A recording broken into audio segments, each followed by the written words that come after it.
que é que eu pedi para vocês ficarem mais juntinhos um pouquinho?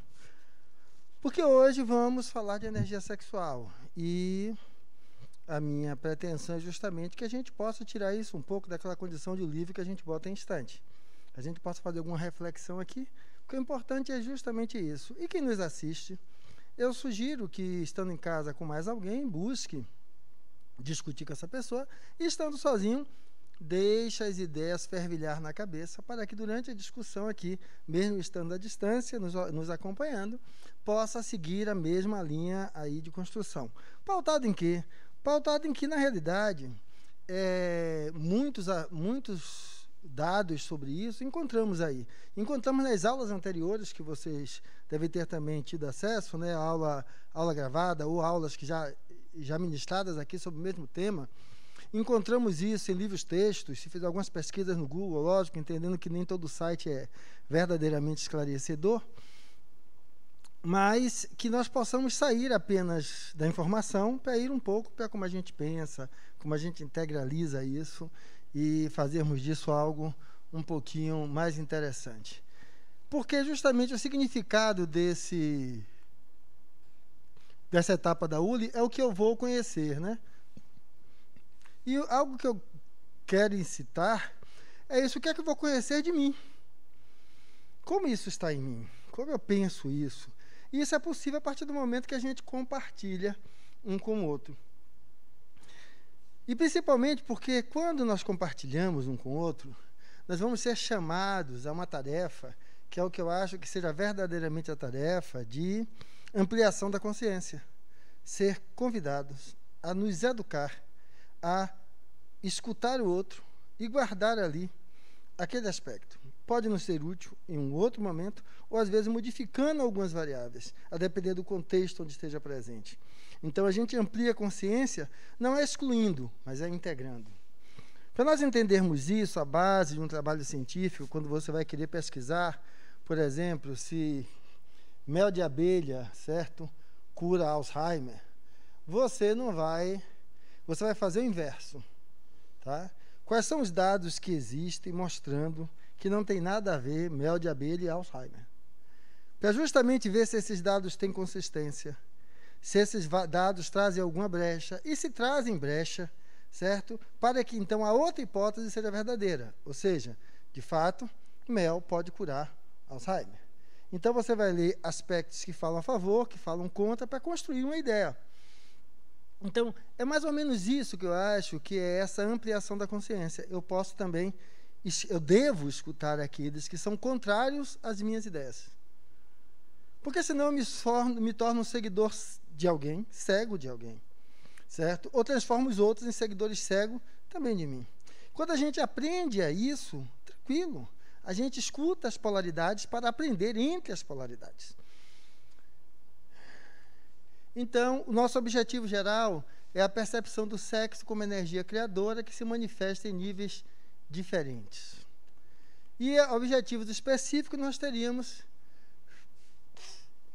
mostrar, né, o conceito de sexo como energia criadora, cuja utilização se enraiza no espírito, demonstrar pela sua significação a necessidade de uma educação sexual adequada para o crescimento do espírito, mostrar a necessidade de um planejamento familiar na constituição da família, a fim de se evitar os prejuízos do aborto e da proliferação irresponsável de filhos, assim como mostrar que a energia sexual pode ser utilizada em diversos níveis de acordo com a evolução do espírito. Deixa eu pedir para fazer algo para mim, enquanto... por favor, corte aqui 5 papéis, você vai colocar o número 1, 2, quer dizer, em cada quadradinho. 1, 2, 3, 4, separa os quadrados, dobra, vai ficar 4 pedacinhos dobrados, que depois a gente vai para sortear o pessoal. 5 pedaços, cada um com número, de 1 a 5. Cada um com número. Então, pessoal, veja só, esses são os nossos objetivos que teremos hoje, vamos ver se conseguimos cumprir. Mas veja como eu começo, né? Acho legal esse elefantezinho. E a ideia de vocês poderem compartilhar entre si, em vez de ficar apenas sozinho, divagando consigo mesmo, é porque justamente quando nós conversamos com os outros, é que vamos entender que nós estamos definindo isto aqui a partir da trompa, o outro a partir do marfim, o outro a partir do pé. onde parece que são divergentes, mas cada um só consegue perceber até onde as suas vistas alcançam. Então, a ideia da partilha é justamente essa. E aí, a partir daí, quando nós vamos começando a fazer isso, e aí nós vamos aprendendo que, quando eu vou integrando a percepção de cada um, talvez isso me ajude a compreender isso como um todo. Que é a grande interrogação, afinal, do que é que estamos tratando quando falamos de energia sexual. Então, o que é que nisso vai trazendo aí os aspectos que eu coloquei para vocês relacionados a essa questão, tá? Porque uma das coisas muito comuns é apenas, ao falar em energia sexual, apenas pensar em sexo e objeto de consumo, que é uma crítica hoje que nós fazemos dentro de vários aspectos, várias situações. Mas veja, se eu me restringir a isso, eu estou fazendo o quê? Só pegando ou na tromba, ou no rabo, ou no matinho. Então, é essa a ideia, né? Quando a gente vai falar desse aspecto que aqui eu descrevi, sexo como objeto de consumo, isso está ligado ao nosso modelo de sociedade líquida. Certo? Da mesma maneira que a televisão quebra, você agora não conserta, você joga fora e compra outra. O celular dá problema, você faz a mesma coisa. Da mesma maneira, nós queremos que aquela relação fantástica caia do céu pronta. Nós não nos damos ao trabalho de elaborá-la. E quando a gente diz que quer que caia pronta, não é apenas com relação aos aspectos do parceiro, que para mim são aspectos básicos, né? Respeito, admiração, cumplicidade. Pelo menos esses 3 aspectos básicos. Não, mas a gente vai para a própria questão do ato sexual em si. Há algumas pessoas que não imaginam que vai encontrar um parceiro ou uma parceira, que é aquele que domina os 1000 segredos do ato sexual e aí vai fazer ele ou ela ir ao auge de tal forma, sem conseguir um conversar com o outro e falar sobre os seus pontos de maior, menor excitação, de incômodo, de satisfação, sem trazer o sexo para um ambiente de diálogo. E aí, sem ambiente de diálogo, ficamos esperando que a mágica aconteça. E às vezes é interessante, porque parece que a postura performática é a mais importante, só que às vezes você está com uma pessoa que é o contrário, ela é extremamente delicada, ela gosta do toque sutil, então não é um marabalismo performático, mas é o nível de entrega naquele momento. Tem pessoas que às vezes estão num momento assim, em outro momento de uma outra forma. Então, ou seja, algo tão íntimo, como é que ele fica aos auspícios do acaso? Mas, Fernando, se a gente for programar tudo, também fica... Lógico que a gente não pode programar tudo, mas se eu estou olhando para o meu parceiro ou parceira e tecendo uma opinião crítica, a segunda pergunta que eu tenho que me fazer é sim, e o que é que eu posso fazer com relação a isso?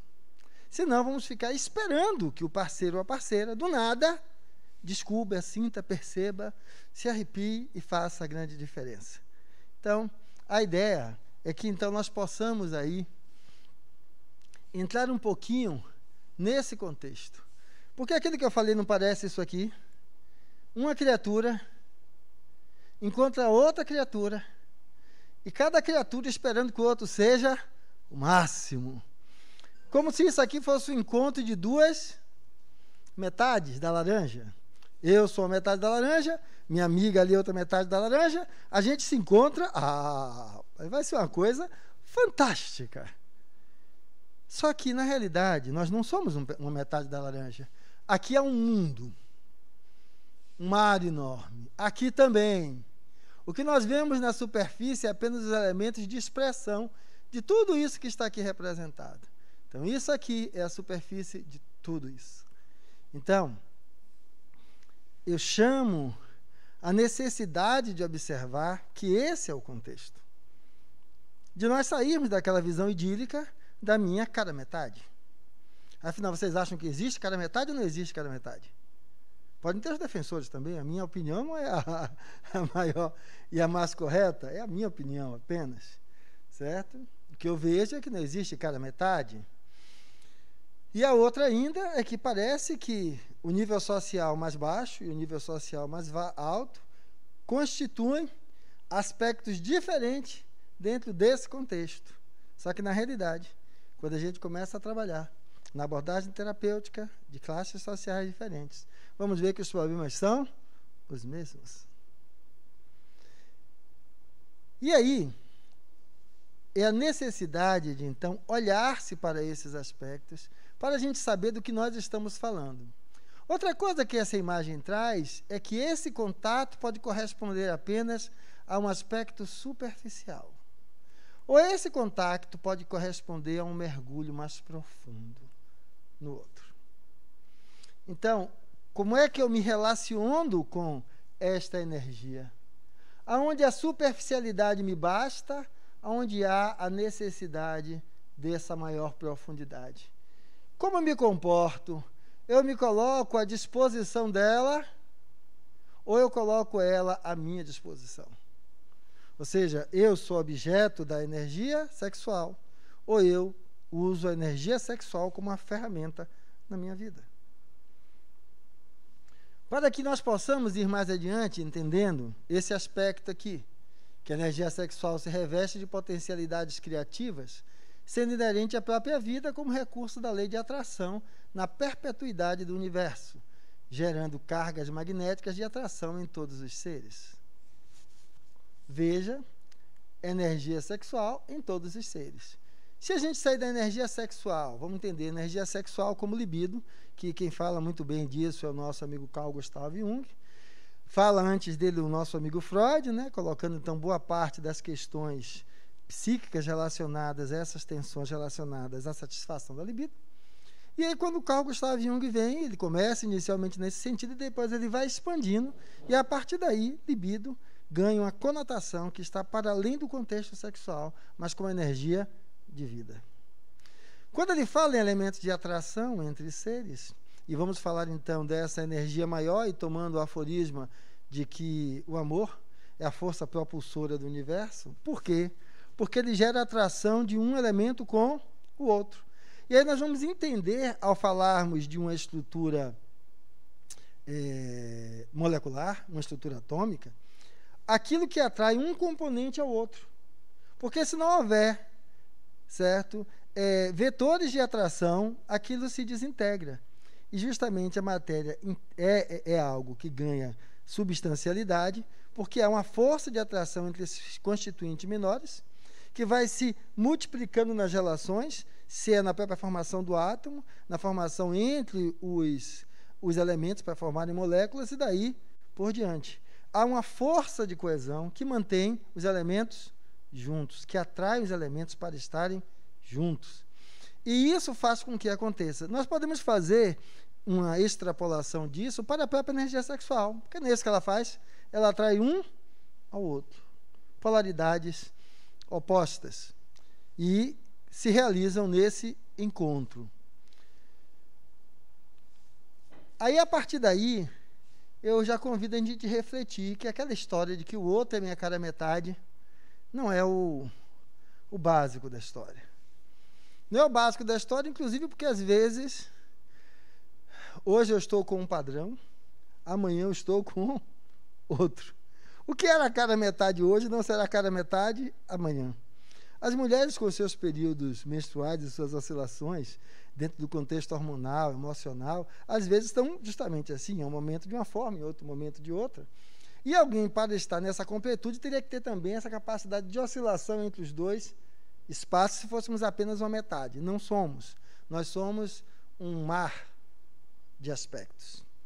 E aí agora é como construir uma área de congruência entre essas duas singularidades, onde nessa área de congruência os dois coexistam em um ambiente de troca, que pode ser superficial ou mais profundo. Contudo, sem perder a sua própria individualidade. Então, na realidade, não são metades, são duas singularidades que se tocam. E um tocar até questionável. Veja só. Se a gente for olhar na realidade, quando vamos cair a nível, olhar a nível molecular, atômico, nada se toca. Existem energias opostas que os atraem, mas eles não se tocam, mantêm ali um equilíbrio entre um constituinte e o outro, mas mantém a proximidade necessária para ter ali o elemento ali presente. Então, quando eu toco na mesa, eu não toco na mesa, certo? Em realidade, a mesa se torna sólida por uma área de repulsão entre minha mão e ela. E aí, quando nós vamos olhar isso, a gente vai dizer, mas Fernando, a gente busca, né, esse parceiro, essa parceira que esteja aí conosco naquela... Você lembra que eu disse? São duas singularidades que se tocam. Agora, como é esse se tocar, né? Como é isso? Do que a gente está falando? Veja só, por isso que eu digo que talvez não se toquem. Porque, olha só, indivíduo 1, indivíduo 2. Por que vocês acham que eu já coloquei indivíduo 1 e indivíduo 2? Em vez de descrever de outra forma? Eu podia ter botado homem de um lado, mulher do outro. Mas eu estaria sendo injusto, porque pode ter mulher de um lado, mulher do outro. Homem de um lado, homem do outro. Pode ter alguém que não se diga nem homem, nem mulher, não binário, de um lado, e outro não binário do outro, que não se diga também nem homem, nem mulher. Mas, Fernando, você botou 2 bonequinhos. Quer dizer que é a morfologia que define gênero? Ou que define essas polaridades que se atraem? Não.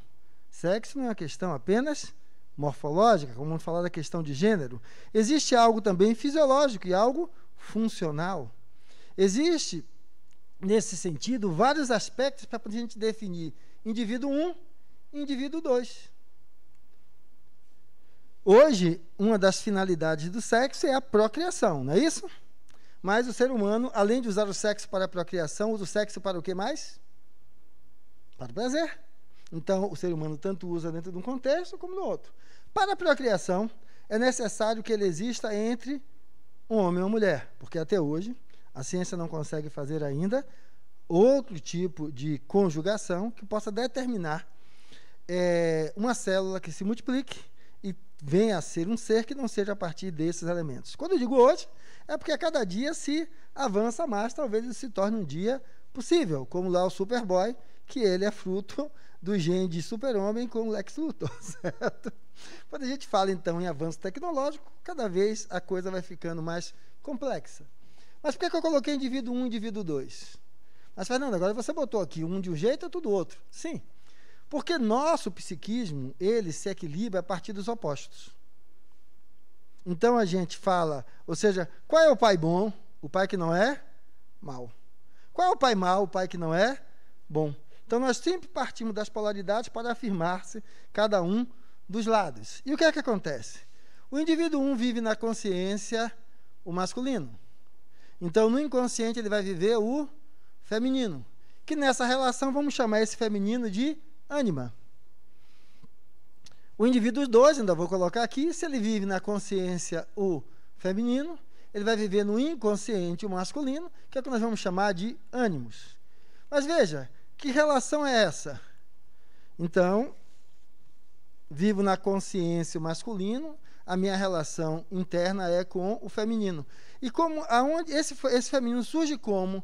Em todas aquilo que eu me relaciono, projetado como meu contraponto.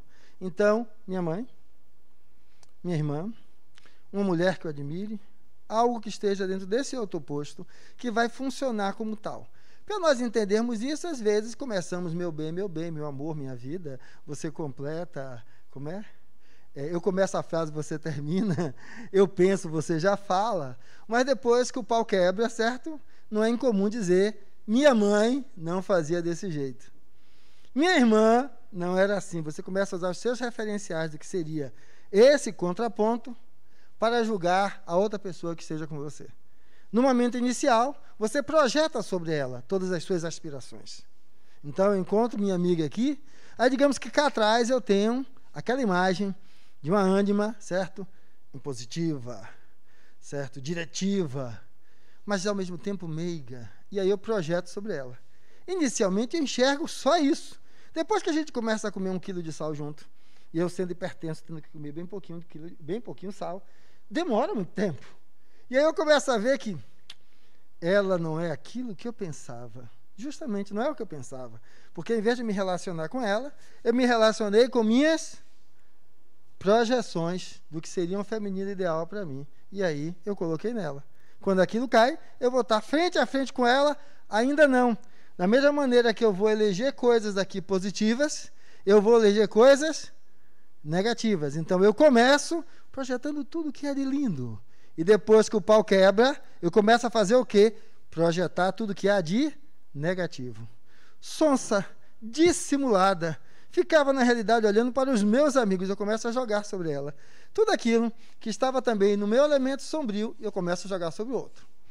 Então veja, quando eu me apaixono por alguém, que foi isso que eu falei, eu estou na realidade projetando nessa pessoa o que há do outro lado. E quando eu brigo, também.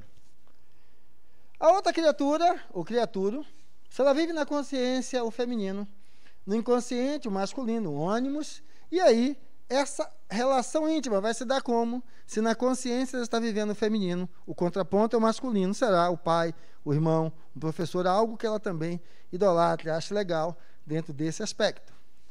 E aí, mais uma vez, quando ela também olha para mim e diz, você é a outra metade da minha vida. Na realidade, ela está fazendo o quê?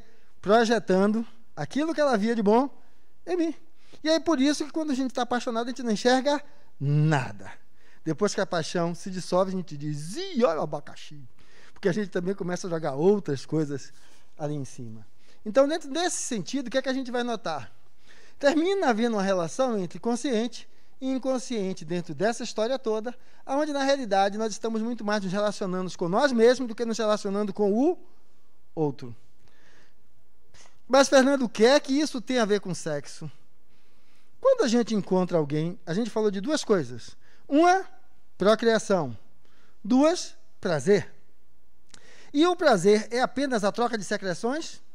Não. É a sensação de estar em plenitude, em completude com o outro, em conexão com o outro. Tudo isso nos traz prazer. E são esses elementos que eu estava descrevendo justamente aqui. E, com tudo isso, o que é que nós vamos ver às vezes? Que, na realidade, nós nos apaixonamos pelo outro, na realidade, por nós mesmos, projetados no outro. E eu chamo a todos nós a nos olhar agora como espírito imortal. Sabe o que eu coloquei? Indivíduo 1, indivíduo 2. Porque enquanto espírito, nós não temos um sexo definido de masculino ou feminino. Na realidade, já vivemos encarnações tanto no masculino como no feminino. Tanto no binário como no não binário. Várias possibilidades aí. Por quê? Porque esse contexto é múltiplo, morfológico, fisiológico, psicológico. Então, como é que isso estava? Ah, mas antes não era como está hoje. A diferença é que, por exemplo, as relações duravam mais no passado, né? Nossos pais, avós viviam mais juntos, né? Às custas de quê, principalmente? Mamãe podia levantar a voz. Uma mulher sem marido era vista como uma mulher direita, como uma mulher sem valor. Então ficava pela submissão, pela imposição da condição social. Eu estou dizendo que era com todas? Não, tem várias aí, ou pode ter algumas aqui com outro contexto, mas o que preponderava era isso. Hoje, a mulher, ela participa, inclusive, do fomento para casa. Então, ela já não admite mais estar com o Joãozinho, que é apenas parceiro de mentirinha. Ou, às vezes, a necessidade de um parceiro supera a necessidade de respeito, a necessidade de cumplicidade, a necessidade de admiração. Porque dizer que tem um parceiro ou tem uma parceira é mais importante, porque não consegue viver consigo. Então, precisa sempre de alguém que já está fazendo exatamente isso, vivendo das projeções, sem ser capaz de viver consigo mesmo. E por que é que eu estou chamando-os nesse sentido? Porque a ideia de ser espírito imortal, nesse que vocês já caminharam até agora, 18ª ou 19ª aula agora? 19ª? Então, de ser espírito imortal, né? Afinal, o que é isso? Ser espírito imortal. Para mim, ser espírito imortal é trazer essa sabedoria de perceber-se, então, algo para além do personagem. O que é para além do personagem? Fernando vai morrer? Com certeza. Eu espero para não chegar desolado que vocês vão primeiro. Quando chegar lá, me recebam. Ô, Fernando, você chegou! Pô, legal! Aí a gente está junto. Mas eu vou morrer, porque na realidade eu não vou chegar. O que acontece é que Fernando aqui está vivendo um personagem com o qual ele consegue interagir com vocês. Tanto aprendendo, como atuando, como sendo tocado. Esse personagem, ele foi criado dentro de quê? Dentro de um contexto. Mas, Fernando, é isso mesmo? Quando você pega dois gêmeos idênticos, são a mesma pessoa, criados dentro das mesmas condições, com a mesma família. E por que não é a mesma pessoa? Por uma coisa simples. Eu pego dois de vocês e levo para assistir um filme. Quando a gente sai desse filme, os dois assistiram o mesmo filme? Não, porque quando a gente pergunta, e aí? Cada um dá características diferentes. Se eu mandar ler um livro, a mesma coisa. Então, eu só enxergo da vida a partir dos referenciais que há em mim. Como somos espíritos imortais e ao reencarnar, mesmo que um corpo com a mesma carga genética do outro, trazemos as impressões de outras vidas a impregnar esses genes no sentido de potencializar determinados mecanismos que vão levar determinados aspectos orgânicos e psíquicos ou a inibir determinados elementos que vão ser gatilho desse mesmo contexto. Então, não somos filhos da genética, somos herdeiros de nós mesmos. Mas nesse contexto é que vai se formar essa pessoa. Então, veja, se é nesse contexto, então a ideia é que eu entenda que eu, espírito, estou vivendo um personagem. E eu preciso fazer o quê? Tomar consciência para dar a esse personagem o suporte necessário para que a sua caminhada seja uma caminhada de ampliação da consciência. Por isso que eu convidei vocês a escutarem o outro e poder ver onde é que há aí as divergências ou convergências, para que a gente possa tocar nessa temática de maneira mais integrativa para cada um, no sentido de aprendizado. Porque justamente o caminho só se faz quando a gente caminha. O resto é tudo mapa. Então, se você entrar no espiritismo, no catolicismo, no protestantismo, no budismo, qualquer ismo desses, esses são mapas para o autoencontro, porque, em teoria, vamos só tentar trazer uma palavra central, que o que se fala de salvação, de tudo mais, é, na realidade, um encontro de paz consigo mesmo. Tá? Então, cada religião dá a sua pitada aí para dizer como alcançar isso. Se sairmos do universo religioso, as filosofias, cada uma delas falam de uma forma sobre isso. Então, na realidade, são mapas. E o que são mapas? Mapas, se eu disser que eu quero sair daqui agora e chegar na Barra, eu tenho diversos caminhos. Qual vai ser o caminho mais adequado para mim? Só depende de mim. Então, o território no qual essa caminhada se faz é na singularidade dos senhores e senhoras que aqui estão. É dentro dessa singularidade que é o território onde a vida se dá. Por isso que se lembra que eu falei dos irmãos gêmeos, que nem a carga genética define, porque vocês são o próprio território de caminhada de vocês. Então, é nesse território que se dá. Então, vamos entender que os mapas são indicativos, mas jamais serão a própria descrição do caminho, porque esse caminho só aparece vocês trilhando. Fez as minhas bolinhas? Então, eu vou precisar de pelo menos 5. Então, nós temos 2, em vez de 3, divida aqui, 2, 2, 2, 2. 2 de 3 e 2 de 2. Deixa um de 3 e 3 de 2. Deixa esse de 3 e aí você junta 2, 2, 2. Vá pertinho que fica mais fácil. Pessoal, não é nada de 7 cabeças não. Eu vou dar para vocês 5 perguntas. Vocês vão conversar um pouquinho sobre elas e a gente vai abrir para, com base nessa... Eu sugiro assim, se entre as 3 tem 2 que são amigas, a outra vai para lá, porque amiga você já ouve sempre, e a outra pessoa é outra. E se não for, já é desconhecido, tanto faz. Que aí eu fico com 2, 3, 4, 5, pronto. O que eu vou passar para vocês é isso aqui. Tudo aquilo que a gente falou não existe só comigo, tem que existir comigo e com o mundo. Alguém vive sozinho? Nós só vivemos em conexão com todo o restante. E aí, o que é que nós vamos entender agora? É o que eu vou perguntar para vocês. Falamos? 5, pode pedir para cada um pegar um. Falamos sobre energia sexual, não é isso? E falamos que a criatura, se lembra que eu coloquei que parecia com isso? Então, no que eu vou mostrar agora, vamos ver na conversa, no diálogo entre vocês, o quanto a conversa com o outro me revela algum aspecto que antes eu ou não conhecia menos, ou desconhecia, o que é que eu posso ampliar. Eu coloquei 5 aspectos aqui, para que então isso não fique sumindo. Pergunta 1. Se em vez de nos vermos modificados pelo meio, podermos ser quem transforma o meio em que vivemos, qual sentido propor para o uso da energia sexual? Quem ficou com 2? Sexualidade e caráter têm alguma relação para que discriminem tantos quanto a sexualidade? Sexo não sendo impuro, como tornar-se uma contribuição ao ser humano na condição de co-criador com Deus? E há sexo seguro e responsável? Como seria isso? Onde está o engano?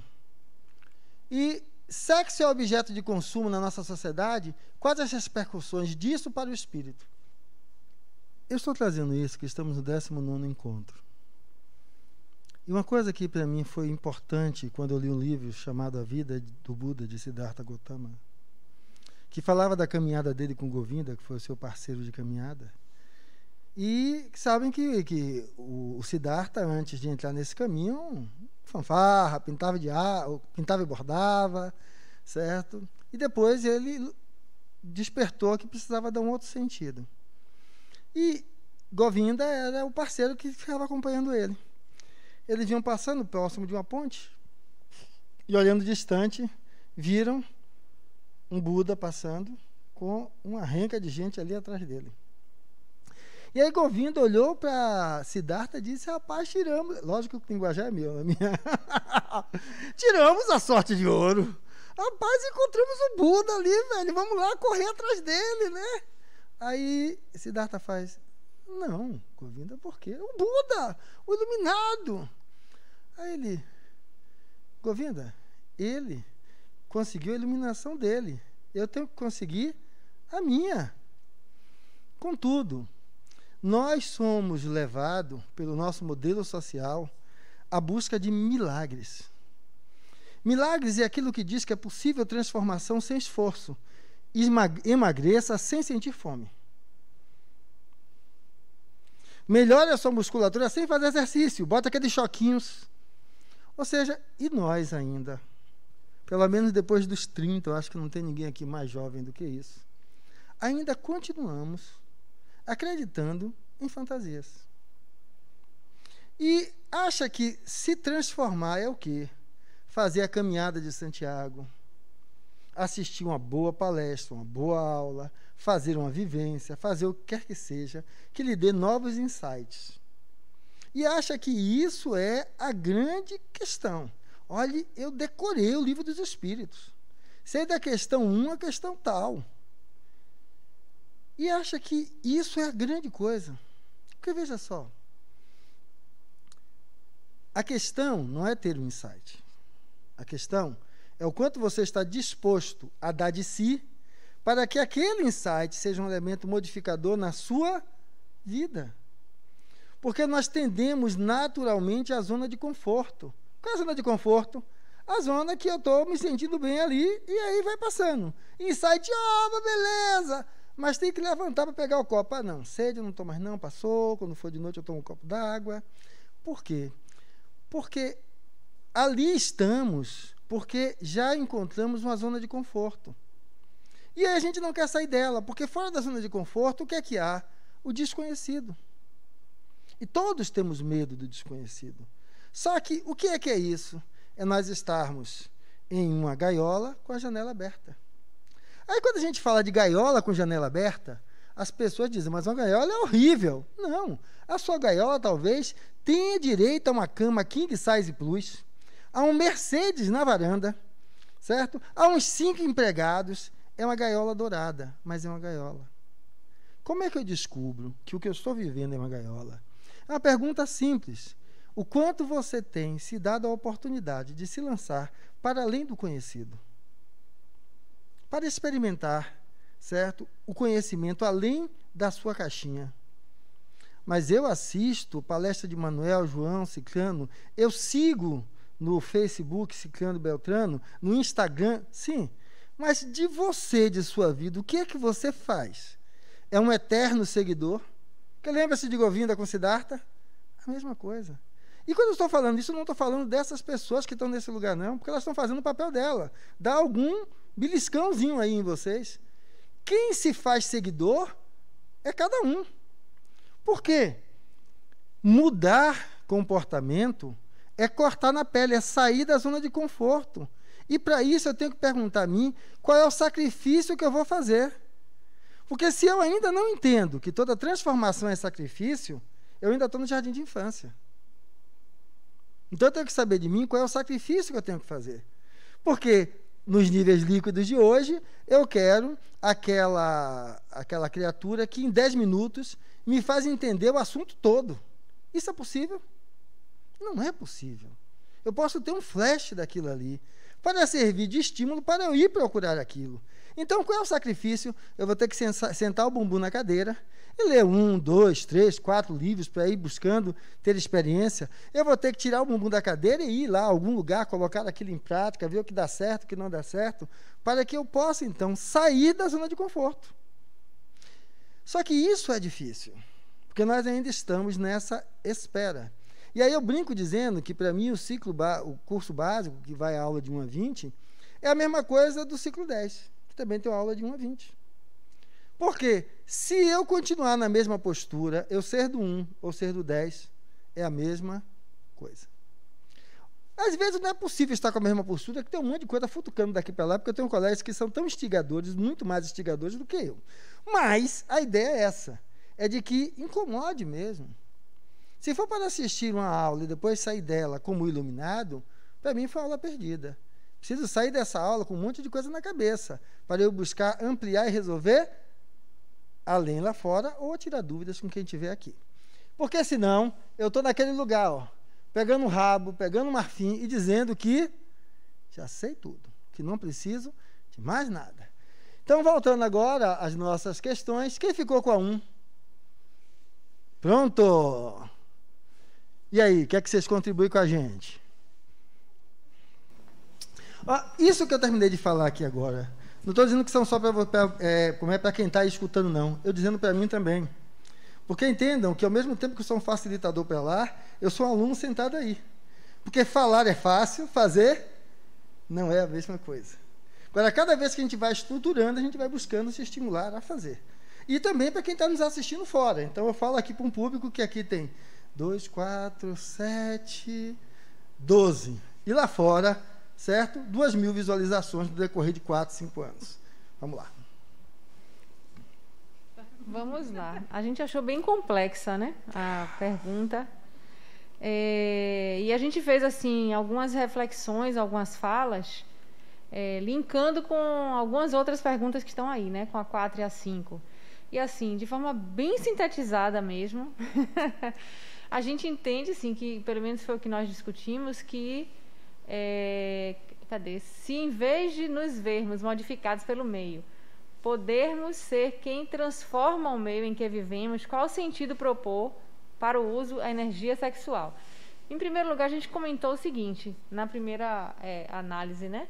Nós influenciamos o meio e somos influenciados por ele. Isso é uma via de duas mãos. Eu entendo que todo ser humano ele vive esse movimento em algum momento, em algum papel que ele exerce. Mas aí, nesse sentido, está falando de nós transformarmos o meio em que vivemos através da energia sexual. Na nossa visão, você complemente, pelo amor de Deus, também, né?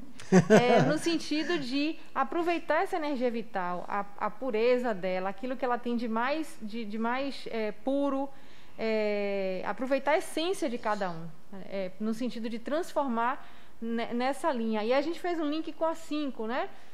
Sexo é objeto de consumo da sociedade, e aí fazendo esse link, quando o sexo é feito dessa forma, ou quando essa energia sexual ela é canalizada apenas para a questão da reprodução, do sexo, pelo prazer, e que não é algo que transcende a outras questões, aí ele se torna um pouco pequeno. E foi muito dentro dessa linha, não chegamos a nada muito conclusivo, não, né? Mas olha, até uma coisa para deixar vocês à vontade. Aqui não precisamos chegar a nada 100% conclusivo não, porque nenhum de nós tem a verdade. É o exercício, por exemplo, como você fez, que você fez esses exercícios, vocês dois conversando. Deu para ver a extensão que isso tem. Muito grande. Que o tempo aqui é um tempo mais exíguo, ou seja, se mexeu, depois vocês vão procurar refletir, buscar outros dados para complementar isso. É esse, inclusive, a finalidade da gente fazer o exercício assim. Então não se preocupe em ter deixado algo completo, não. Quer completar alguma coisa? Não, na verdade, a gente falou disso, de usar a energia sexual na essência, no melhor forma dela. Então, é você se conectar com o outro espírito que está ali e conseguir utilizar aquilo de forma boa para os dois, de crescimento para os dois. E não apenas uma coisa passageira, uma coisa de prazer só. Quando eu trago isso aqui, se em vez de nos vermos modificados pelo meio, qual é a diferença? Eu vou nascer em uma família X, com tais características. Quem atraiu aquele ambiente foi eu. Então, eu estou sempre no papel central. Perceber que naquele ambiente várias coisas acontecem e podem me modificar, sim. Tá aqui, podem me modificar? Sim. Mas veja aqui, pegamos duas crianças nascidas aqui na favela, da mesma família.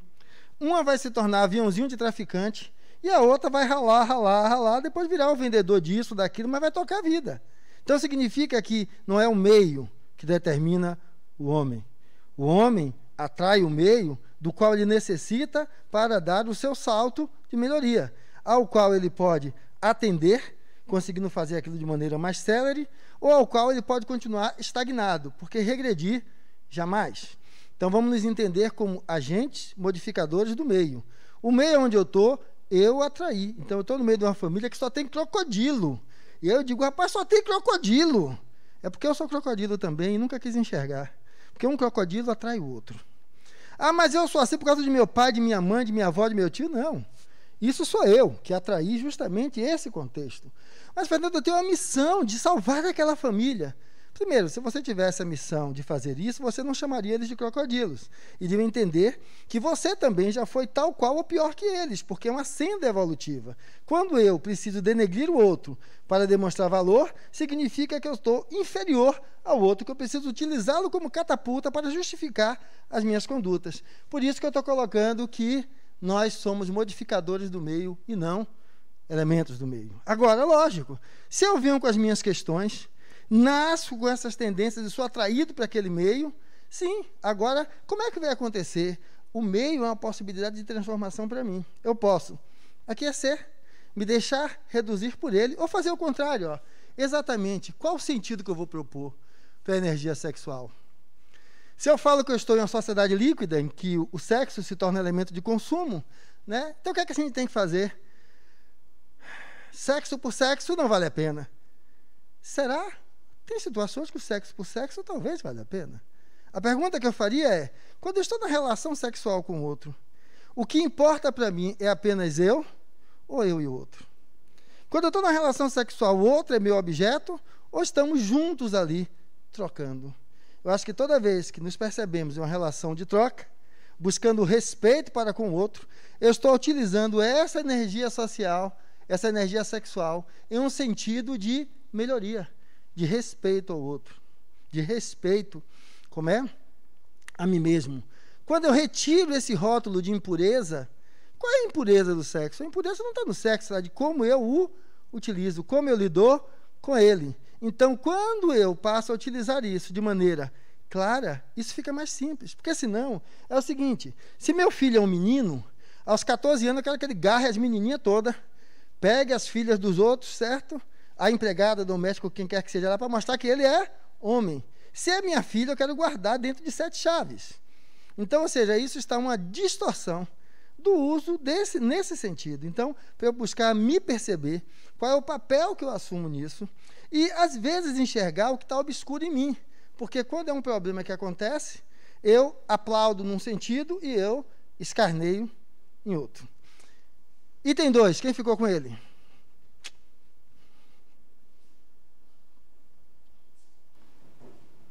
Sexualidade e caráter, tem alguma relação? para que discriminem tantos quanto a sexualidade? Na verdade, a gente pegou um tema que está sendo bastante atual hoje em dia, né? A gente acha que sim, mas o caráter a gente não acha que tem a ver com bom ou ruim, de mal, né? A gente vê, o que a gente percebeu é que é o que a gente traz de conteúdo dentro de si em relação ao meio em que vive, em relação à família que vem, em relação à sociedade, em relação à religião, que faz a gente formar determinados pré-conceitos em relação ao indivíduo à sua frente. E, obviamente, a gente, pelo menos, acho que a gente pontuou algumas coisas em relação a isso. Eu acho que isso faz com que haja realmente muita discriminação no que diz respeito a, principalmente, essa parte sai do hétero para ir para o homo, ir para o bi, ir para, né? Que é o que hoje em dia está tão em voga. E eu acho assim, essas pessoas sofrem muito, né? Têm sofrido ao longo. Eu acho que é um grito que está sufocado e que, na verdade, está querendo que seja reverberado. Só que tem alguns aspectos que a gente pontuou que existe... É delicado esse assunto, né? Que aí vai muito da formação, de onde a gente vai, né? Existe um limiar muito... É muito tênue essa linha, porque... essa linha ele extrapola o respeito. E o que a gente acha é que o que o indivíduo precisa ver não é a sexualidade do outro. Não é saber se Maria gosta de Joana ou se Maria gosta de João, ou se Maria gosta de João e sei lá, e Joana d'Arc, sei lá, né? Não interessa isso na relação entre indivíduos. O que interessa é o indivíduo como pessoa, né? Na sua essência.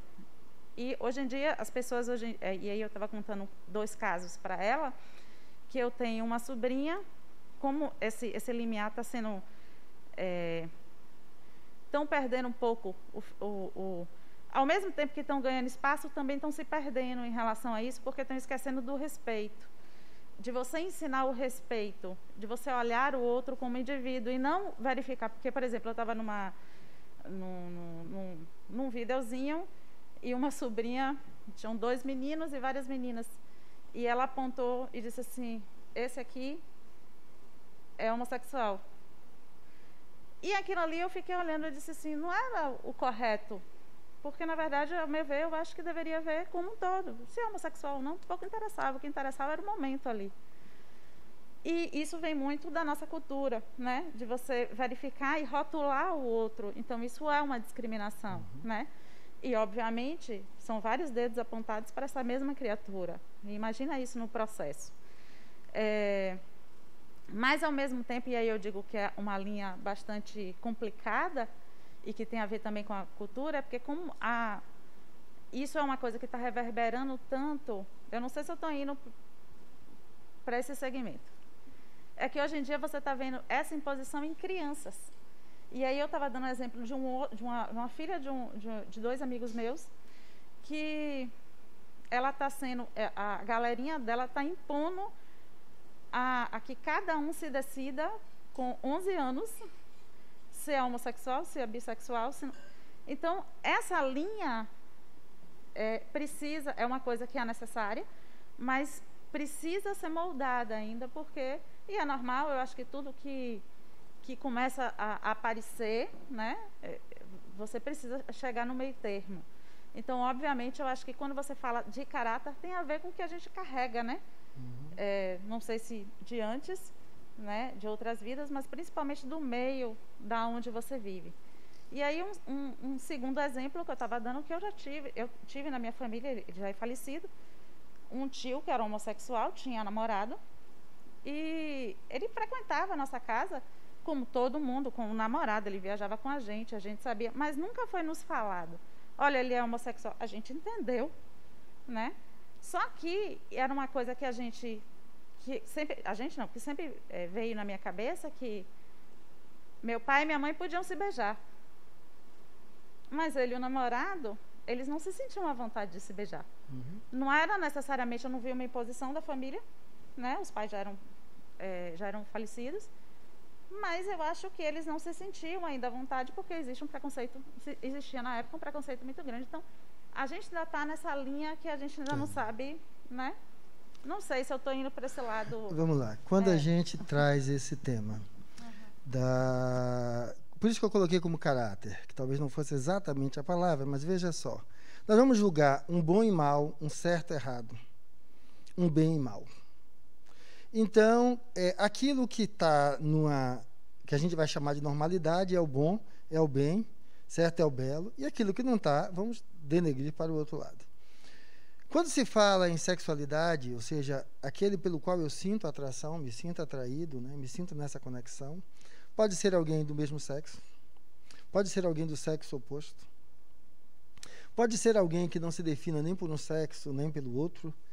A questão básica que está aí, exatamente, eu posso tomar sexualidade como um determinante de que o indivíduo é bom, é mal, faz o bem, faz o mal, é certo ou errado? Não. Eu acho que esse é o grande viés da nossa sociedade. Então é o seguinte, mas eu admito um homem e uma mulher se beijando, mas eu não admito dois homens se beijando, eu não admito duas mulheres se beijando. Eu tenho que admitir que eu sou preconceituoso. Ah, mas eu estou zelando pelos bons valores da família. O que é família? Vamos encontrar casais de homossexuais que têm mais caráter na condução da família do que casais de heterossexuais, inclusive com pedofilia. Então, ser hétero dentro da formação de uma família não prediz nada. Abusos não só do pai para com os filhos, da mãe também, porque há ambas as situações. Então, isso já fica nítido que heterossexualidade não define nada desses aspectos a nível da condução da família. Existe um trabalho já acompanhando famílias de homossexuais, masculinos ou femininos, e nesse acompanhamento vamos começar a definir o quê? Que a condição de sexualidade dos pais não define a condição de sexualidade dos filhos, senão o oposto seria verdadeiro. Entre heterossexuais só teriam heterossexuais, ou seja, isso é um impulso do espírito, vivendo aquele personagem, que não é só o que o espírito não tem, mas é o impulso do espírito naquele personagem, o personagem com tudo aquilo que ele veio, porque o que ele traz não é dele, é do que estava no perispírito. Então, no espírito ali, vem, através do perispírito, ele vai trazer aquilo ali e vai se configurar. Então, veja só, o que é que eu acho que é preciso hoje? A primeira coisa, eu preciso me admitir. Olhe, e é um choque. Não vou conseguir ver dois homens ali se beijando e achar natural. Mas eu entendo que isso é um preconceito. Eu tenho que resolver isso em mim. Porque a pior coisa é eu fazer de conta que isso não existe. E tentar defender o meu preconceito com vários outros elementos de valor. O que estamos falando aqui é como uma pessoa lidar com a outra pessoa. Se essa relação tem esses aspectos de admiração, de cumplicidade, de respeito. Ah, não, mas não tem. Mas quando é entre dois héteros, você não diz nada.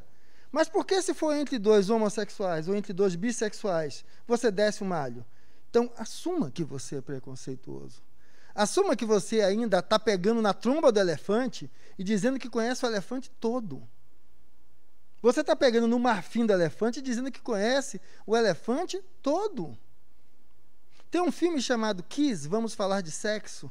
Ele faz um levantamento mostrando que em torno de 40% da população americana já teve algum contato homossexual. Não está falando relação especificamente de penetração, mas um contato da população masculina. Um dado que ele traz em um recorte, que todo estudo é um recorte, né? E quando ele mostra aquilo, o impacto que tem. Quando ele faz o estudo agora, levando em conta as mulheres, ele foi detonado lá. Por quê? Porque ninguém estava pronto para ouvir que sua mãe tinha atração para uma outra mulher. Porque até se isso ocorre no masculino ou no feminino, muda a intensidade e a extensão do processo de preconceito e de discriminação. Então, na realidade, veja que eu coloquei aqui já expostos, porque podemos ter o contexto assexual, heterossexual, homossexual, bissexuais, pansexuais, sexo virtual, os polissexuais, os não binários, que não se definem nem como masculino nem feminino, e os transgêneros, né, que se sentem exatamente um aspecto masculino dentro do corpo feminino ou vice-versa. E aí vão para a cirurgia. Tem um filme lindo chamado Garota Dinamarquesa, aonde fica claro para as pessoas que não conseguem compreender isso, qual a diferença entre o transgênero e o homossexual. Porque no filme A Garota Dinamarquesa, o ator principal, ele é transgênero. Ele se sente uma mulher e quer ter o corpo de uma mulher e se sentir como tal. O colega dele, ele tem um colega que é homossexual, que se satisfaz na relação homoafetiva e ele não. Então, para que a gente comece a pelo menos respeitar o seguinte, ó, isso é um universo. Eu sei que eu estou segurando só no marfim do elefante. Existem várias outras coisas que eu ainda não dou conta. E no momento que eu não dou conta, eu não vou arbitrar sobre isso. Vou procurar ler mais, entender mais, e vou buscar fazer o quê? Não apedrejar o outro com meu preconceito ou com minha discriminação. Porque isso é uma forma de usar a energia da sexualidade de maneira positiva, como estava a pergunta de vocês. Entendeu? Como é que eu utilizo isso? Quando eu, lidando com isso, utilizo como elemento de autoeducação, para me enxergar. Porque eu só posso transformar aquilo que eu enxergo. O que eu não enxergo, eu não transformo. Perguntas ou algo mais que alguém queira colocar? Ok? Terceira pergunta, diga. Não binário, ele não se classifica nem como masculino, nem como feminino. Ora ele pode se sentir masculino, ora feminino. Ou, hein? O pansexualismo.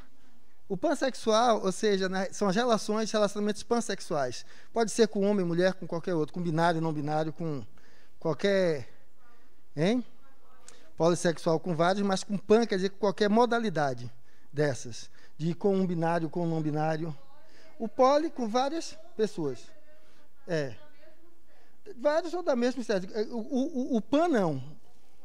O que tiver. Porque na realidade gênero tem tanto gêneros quanto indivíduos. Eu coloquei aquilo ali, porque é complicado, é isso mesmo. É uma coisa singular que eu não posso querer agora arbitrar sobre o outro. Eu tenho que respeitá-lo. Agora, como o outro não está respondendo às minhas aspirações do que é certo, bom e bem, eu não posso chegar e taxá-lo, porque eu estou sendo preconceituoso, eu estou discriminando. Então, não é isso. Ah, mas isso é um mau exemplo para as crianças. Mas o que é um mau exemplo para as crianças? Certo? O que é um mau exemplo? Saber que existe essa diversidade. Eu não estou falando em um outro viés. Estou falando de mostrar que há essa diversidade. A mesma coisa na sociedade nos educa que vamos encontrar a nossa cara metade. Existe cara metade? Não. Isso está errado? Está. Mas é assim que a gente educa. Então, mostrar que é possível essas possibilidades. E é lógico, aquilo que você vai perguntar, a criança vai dizer assim, quem eu sou? Você só vai conseguir perceber quando a fase de transformação hormonal se der sobre você, e a partir daí você vai sentir desejo sexual. Uma pessoa sem desejo sexual não pode definir-se aquilo ali. Com relação, eu estou falando a homossexualidade, bissexualidade ou qualquer outra coisa, porque vem a partir desse desejo, né, para poder se definir dessa forma. Então, as questões é que as crianças estarem cobrando isso uma da outra precocemente, é porque existe um grande estímulo da mídia geral, como tinha a menina ainda criança, com aquelas roupinhas, certo? Com o bumbum do lado de fora, a iniciação dos seios fora também, o menino dando uma de que é o machão, né? Então tudo isso já existe. Existia de uma forma e continua agora na multiplicidade de tudo isso que aparece. Então é a gente começar a poder falar abertamente e tratar disso. Porque é o seguinte, se seu filho tiver uma orientação bissexual ou homossexual, você vai fazer o quê? Vai deixar de amá-lo? Certo? Vai deixar de amá-lo. Agora, pode ser que você não dê conta de ver ele beijando o namorado. E talvez seja mais logo dizer, meu filho, eu entendo que cada cabeça é um mundo, eu entendo a sua. Mas eu não tenho cabeça ainda para ver você beijando seu namorado aqui. Pode vir com ele em casa, mas nesse aspecto ainda, dê uma segurada. Veja que agora não é imposição, é um diálogo, né? Como o pessoal diz? Um acordado, né? Não é acordado, não, como é que o pessoal chama? Um combinado. Né? Onde um respeita um pouco o limite do outro. Porque isso não é automático. Terceira... Sim, mas isso principalmente porque a gente achava que a questão morfológica definia o sexo. Não define. A questão funcional, certo? Também não define. Fisiológica, de estar produzindo óvulos ou espermatozoide, não define. A questão psicológica também não define. Porque você não define quanto a um extrato específico. Tem pessoas que se sentem num momento como dentro do espectro masculino, no outro momento dentro do espectro feminino, ou seja, vai variar. E dentro do contexto perispiritual, se entendermos que, dentre esses aspectos, o psicológico é o que mais conta, e o perispírito teria ambas as possibilidades, algo que se impõe mais, e aí vem definido como um corpo físico, porque o perispírito é o modelo organizador biológico, não tem como falar do contexto perispiritual sem falar do conjunto de tudo isso. Mas, principalmente, é o seguinte: você lembra aquela colocação? Somos fruto do meio, ou nós modificamos o meio? A pergunta é: para que eu venho com essas características? Isso quer me ensinar o quê? Para que eu estou nessa família onde as pessoas têm essas características? Isso quer me ensinar o quê? Porque a partir daí eu não vou culpar o outro, nem colocar nada nas costas do outro, mas aprender na experiência do viver com o outro. Então, voltando.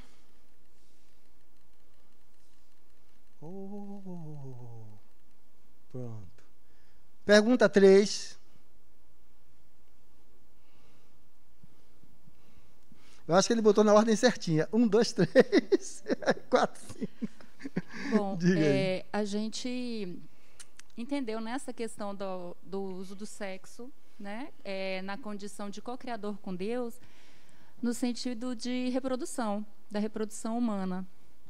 Mas não só a reprodução humana em si, mas também o sexo com o amor, né? Não só reprodutivo como era antigamente, que, né, as mulheres não tinham prazer, né, era só para satisfazer um homem, objetificação. E com essa responsabilidade, com o amor para criar, para a gente se desenvolver, para a gente se relacionar. E acho que foi. O que mais?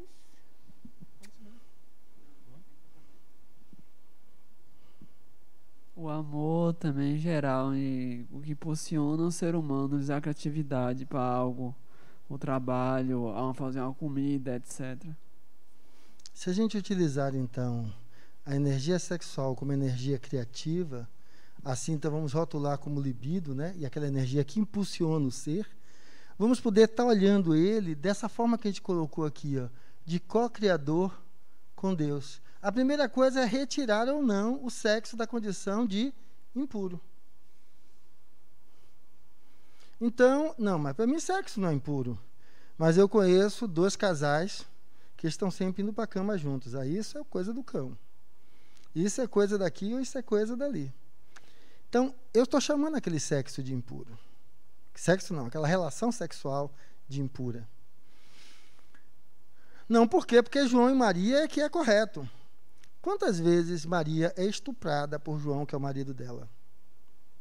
Quantas vezes Maria está ali com João sem sentir nada, apenas para cumprir a função?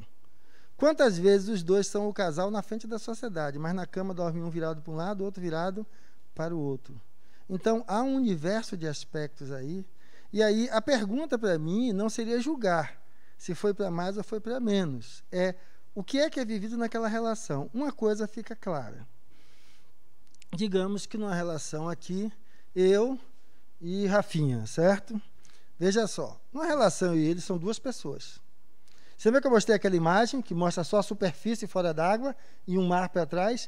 Entre nós 2, seria um mar para lá, outro mar para cá. Se não fosse Rafinha, se fosse eu e minha amiga, a mesma coisa, porque não muda se é hétero, homo, o que for. É o indivíduo que é um personagem e tem atrás de si todo um histórico aí que faz parte dessa expressão.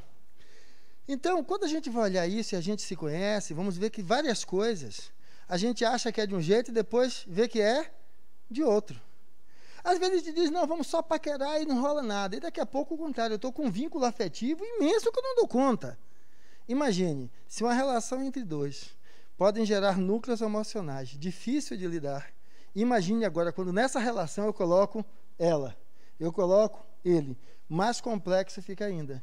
Então, é entendermos que na relação entre pessoas, no momento em que você está gerando experiências emocionais, elas podem funcionar como núcleos de complexos que ficam aí, ficam aí concentrando aspectos ou de outras vidas, ou passando a iniciar um contexto que vai ser preciso ser dissolvido, ou no transcorrer dessa vida, ou de outras. Aí, quando a gente coloca a questão de respeito, de admiração, de cumplicidade, é porque, na realidade, eu coloco isso como uma condição da pessoa se auto-implicar. Nessa relação que estamos tendo nós quatro, qual é o nível de respeito que existe de mim para com os outros três? O meu interesse é a minha satisfação, ou isso é dos quatro? Os riscos inerentes a estarmos em quatro e não em dois, quais são? Ou seja, o nível de consciência que eu tenho sobre aquilo que eu estou estabelecendo. Porque aí a experiência passa a ser uma experiência de crescimento para mim. Enquanto que eu faço o contrário. Chego de casa lá cansado, chamo a galera, vamos embora cair no quarto junto. Ou seja, eu uso a energia sexual como uma forma de me enebriar dos meus problemas, me retirando da realidade. Isso funciona? Não, porque isso tem um efeito efêmero. E se eu, fora do meu caos de vida, eu não elaboro algo que me melhore, no outro dia eu entro no mesmo caos de vida. Então a ideia é que fora do caos de vida eu elabore coisas que me façam crescer. Porque a cada dia o caos de vida, será assim que eu chamava, vai se tornando experiência de aprendizado, experiência de crescimento, oportunidade de autossuperação e de ir além dos desafios. Aonde então essa energia agora que nós falamos passa a ser uma energia criativa, como o nosso amigo ali colocou. Por exemplo, ele citou a ideia de cozinhar, de você fazer isso. Então é possível. Por quê? Porque aonde agora aquele encontro, de noite, quando minha amiga chega em casa aí, né, que estamos juntos, ela encontra aquele cafezinho legal, aquela batata doce que eu fiz, aonde eu externo agora o meu cuidado com ela, inclusive em tudo isso.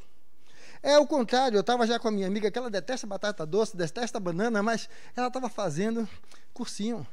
E aí, quando chegava, normalmente, que eu já fazia o quê? Eu buscava facilitar já algumas coisas. Ô, nega, vamos assistir série hoje, não? Eu sei que você está precisando estudar. Eu li sobre o assunto e começo a fazer trocas. Ou seja, eu posso utilizar daquela energia de conexão como algo que também impulsione o outro, impulsione a mim mesmo. Diga. Não? Está funcionando?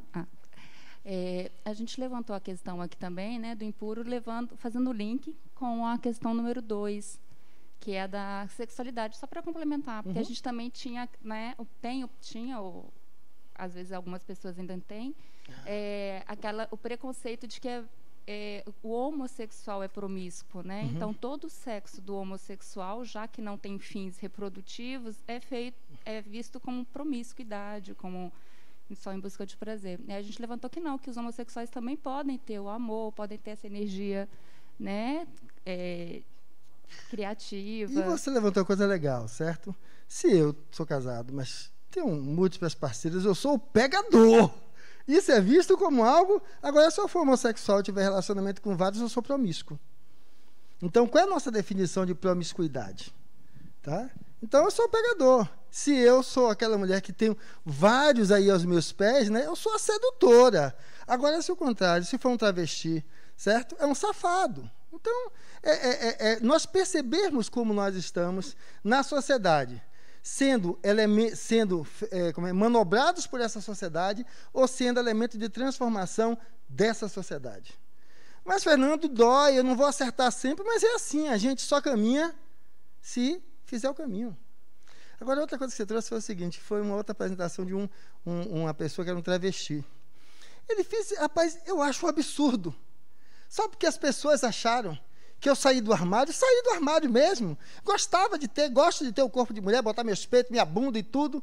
As pessoas acham que eu sou 100% resolvido, porque você já saiu do armário agora. Não. Eu tenho uma questão quanto à sexualidade que eu estou me resolvendo, mas todos os outros problemas que vocês têm, eu tenho também. Eu tenho também. Porque sair do armário não é resolver a vida. É enfrentar um dos meus desafios e todos os demais continuam aí. Então, acho que é não polarizar a questão da sexualidade. Em tudo isso, a vida não é só sexualidade. Assim como fazer o contrário, entrar para o mosteiro e fazer como se fazia no contrário, na Igreja Católica, tinha uma guilhotinazinha para você tirar o bicho fora. Ou seja, para que isso? Tudo que você reprime vai voltar de novo. Passa a encarnação reprimida para na encarnação seguinte voltar com distúrbios do comportamento nessa área. Então, a ideia não é reprimir. A ideia é trazer isso para fora. E aí poder se possibilitar, ficar frente a frente com isso e entender. Se eu começo, lembra quando eu coloquei caráter? É se eu começo a fazer da ideia da sexualidade um parâmetro balizador do que presta e do que não presta, eu estou vivendo um viés, eu estou vivendo um desvio no meu olhar para com a vida.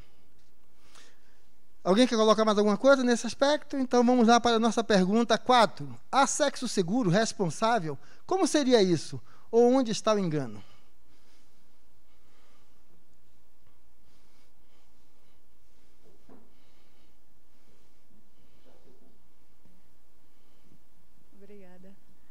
A gente, quando leu essa questão, pensei logo em existe sexo seguro com preservativo. Mas, ampliando um pouco o pensamento, a gente pensou que seria um sexo como você elucidou mais agora através de suas falas, um sexo onde há troca, onde há um vínculo afetivo, um sexo onde eu encontro um parceiro, uma parceira para a minha vida, não só para aquele momento sexual, mas também para construir juntos uma evolução, né? E o engano, a gente trouxe, como você explicou no primeiro slide, a questão do ânima e do ânimos. Então, o medo é que toda relação a gente inicia numa projeção, então talvez seja possível que a gente comece sempre um relacionamento de forma enganosa, assim, como se eu projeto que eu gostaria que aquela pessoa fosse e me apaixono por aquilo, e aos poucos, durante o caminho, eu percebo quem ela realmente é, e aí eu não sei lidar, e a sociedade é líquida, e eu vou trocar, e eu vou passar a vida toda me relacionando de forma superficial. Então, foi isso, basicamente, que a gente pensou. Ok, sexo seguro e sexo responsável, né? Na realidade, uma das perguntas para sexo seguro é: será que a camisinha resolve? Olha, quando era apenas pênis e vagina, isso era relativamente seguro. Mas hoje, que orifícios e contatos existem de 1000 formas, tem o canguru perneta quádruplo, certo? Quer dizer que a camisinha em si não é aquele elemento que estabelece a segurança plena. É algum nível de segurança, mas não é a segurança plena. Segurança plena seria apenas se eu me relaciono só com você só comigo, e aí, usando ou não a camisinha, estamos aí plenos nisso. Difícil é saber o quanto o outro está nesse movimento de relação, e eu também. E, às vezes, situações profissionais onde expõe a gente ao contato com vírus sexualmente transmissíveis, mas podem ser transmissíveis por outros meios, e é onde aí possamos contaminar o outro. Agora, sexo seguro quanto a gestação indesejada. Sim, é possível? É, quando nós trabalhamos com planejamento familiar, que aí, na realidade, o termo seria sexo responsável. Se eu não quero ter filhos, gerar filhos, eu busco ser responsável no uso da energia sexual, certo? Para saber conter em que momento, quando, não dizer, deu vontade e aí rolou, certo? E eu busco, então, respeitar os cuidados, que hoje temos vários métodos anticoncepcionais. A pílula, a injeção, os preservativos, que são muito utilizados, tanto masculinos como femininos, que todas essas são métodos transitórios, né, de você evitar a gestação. Transitórios porque eles podem ser suspensos e você voltar a ter a capacidade de fertilizar e de gerar. E métodos que são métodos mais definitivos, que seriam a ligadura tubária, né, que o pessoal chama de ligação ou de... como é? Laqueadura, que na realidade, de uma forma ou outra, o que é que acontece? Você corta parte da trompa, nó de um lado, nó do outro, e com isso não consegue. Uma pessoa diz, mas tem gente que desliga. Tem, porque a natureza é tão mágica que ela faz com que o cotoco de um lado e o cotoco do outro se junte e recanalize, e aí possibilita a gestação. Acontece com a vasectomia também. Certo? Eu vi uma história dessa com um amigo, onde ele tinha feito vasectomia, e aí a mulher apareceu grávida. E aí ele baixou, ela fez para ele assim: ô mulher retada, neguinho, vai fazer seu espermograma, vai, depois você conversa comigo. E justamente foi fazer o espermograma. e estava lá a contagem normalizada, por quê? Porque recanalizou. Tá? Mas são métodos mais definitivos. Aonde hoje você consegue refazer você consegue desfazer uma vasectomia ou uma ligadura tubária através de microcirurgias, que, lógico, a efetividade é baixa, mas é possível. É possível também, não conseguindo refazer a vasectomia, retirar o espermatozoide diretamente aí da região testicular e, com isso, injetar no óvulo e fazer uma fertilização in vitro e conseguir também gerar. Assim como a coleta do óvulo feminino, onde a ligação tubária está pré-estabelecida, ser feita a fecundação fora e recolocado no útero dela ou no útero de outra pessoa. Então, nesse sentido, hoje, a medicina nos tem um aspecto amplo de possibilidades de lidar com o sexo responsável. Responsável quanto à transmissibilidade de doença e responsável quanto a não gerar uma gravidez indesejada. E vamos ter aí também um outro elemento chamado a pílula do dia seguinte. A grande discussão é se a pílula do dia seguinte é abortiva ou não é abortiva. Se formos entender que a gestação começa quando existe a nidação, que é quando o óvulo se acopla ali no endométrio, a pílula do dia seguinte ela vai impedir justamente a nidação, fazer com que altere o endométrio e aquele óvulo não consiga ali se integrar. Em teoria, não estaria abortando. Fora disso, as outras intervenções, aquela velha que é algo comum, as pessoas usam abortivos como método de controle de natalidade. Então, a mulher, quando a menstruação atrasa, qual é a principal causa? Quer dizer, o que a gente espera de causa mais provável é que, se ela está tendo, se tem uma vida sexual ativa, seja uma gestação. Eu vou tomar um remédio para a minha menstruação vir. Em teoria, eu estaria tomando um remédio para forçar um fluxo menstrual que não existiria se aquela gestação continuasse aí a seguir.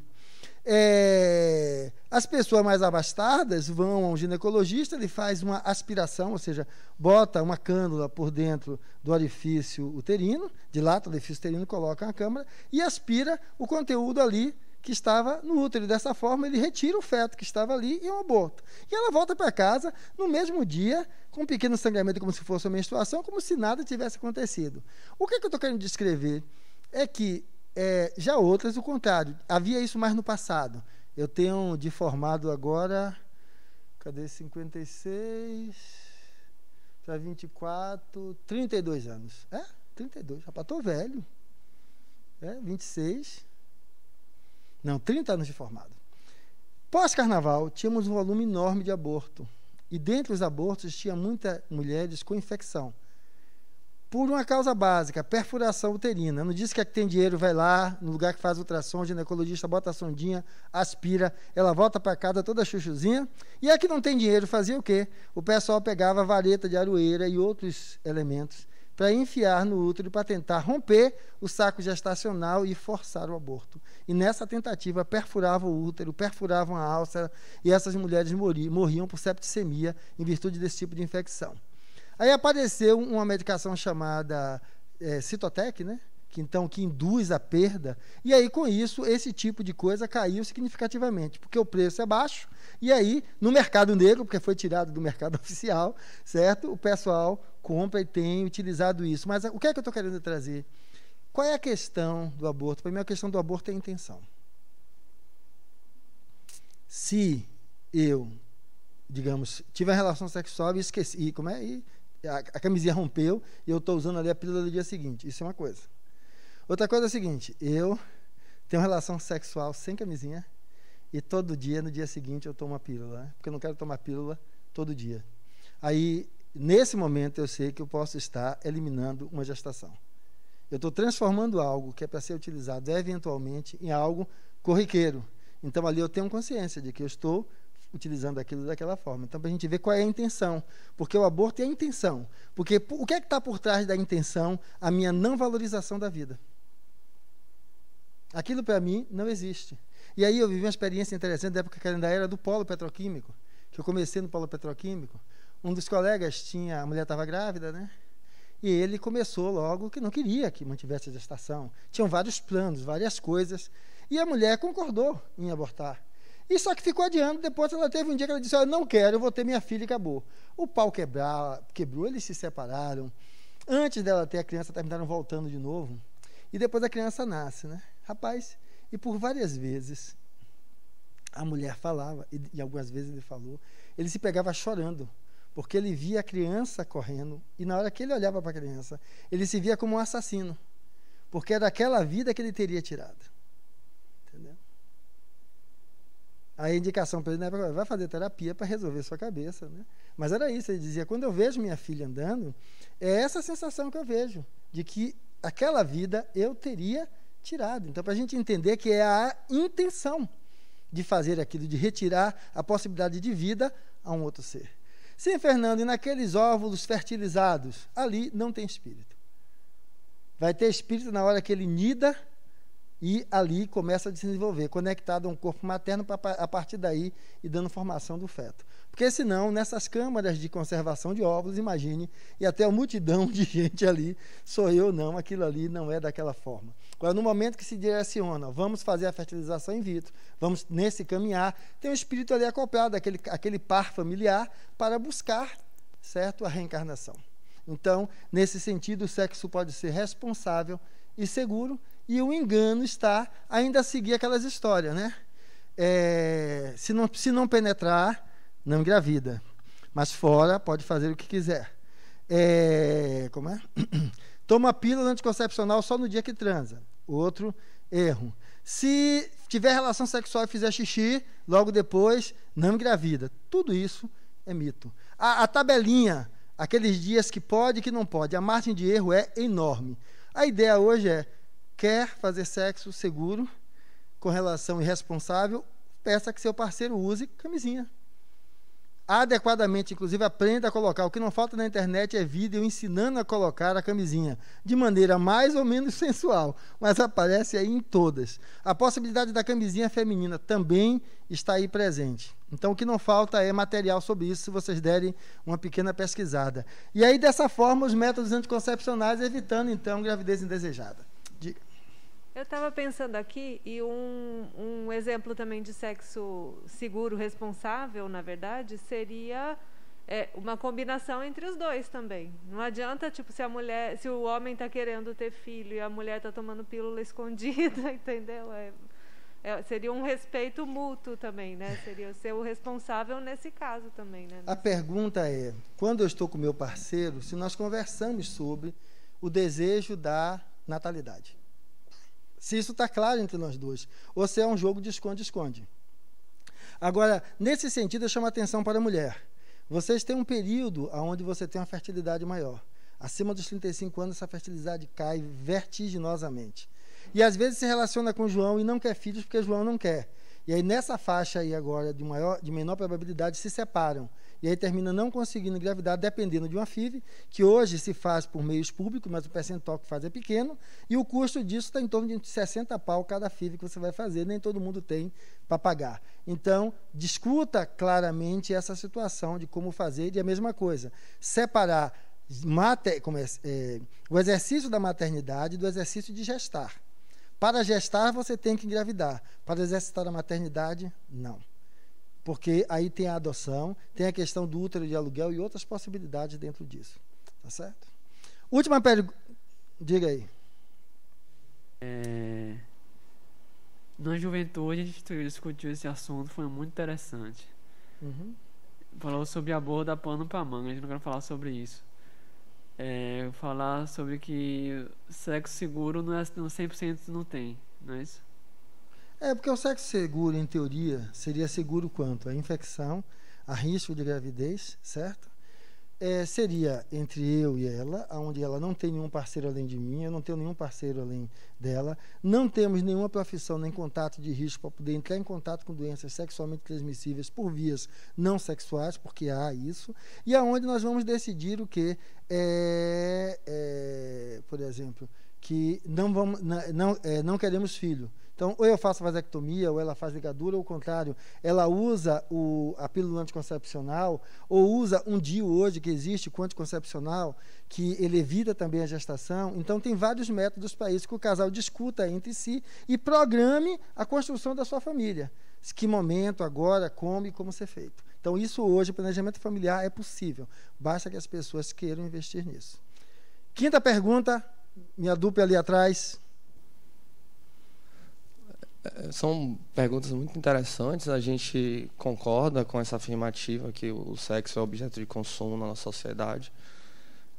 E a gente vive em épocas distintas, né, na nossa juventude, e a gente converge e assim, agora com a informação mais fácil, infelizmente a sexualidade, o sexo se tornou mais comercial, e pelo fato dele ter virado um produto, acho que ele ficou limitado. E tudo que limita a gente vai de encontro às premissas do espírito e nosso desenvolvimento. Então, acho que esse fato de ser objetificado, se tornar um produto, ele fica muito limitado ao desenvolvimento e à nossa complexidade de interação. Então, acho que o sexo ele também pode ser um instrumento muito de uma relação e a construção de profundidade entre pessoas. E pelo fato dele ser muito limitado e ser muito banal, líquido, prejudica muito essa relação entre duas pessoas.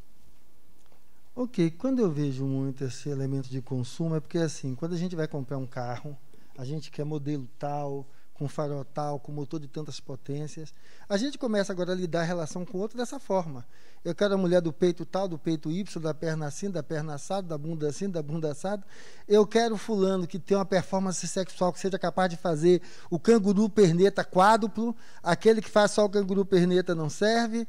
Então a gente começa a transformar essa relação em uma relação de objeto. A questão toda é que toda relação de objeto também me coloca no lugar de objeto. Então, eu entender que quando eu coloco o outro no objeto, é assim que eu estou me colocando. É assim que eu estou me construindo. E a pergunta é isso que eu quero construir para a minha vida? É isso.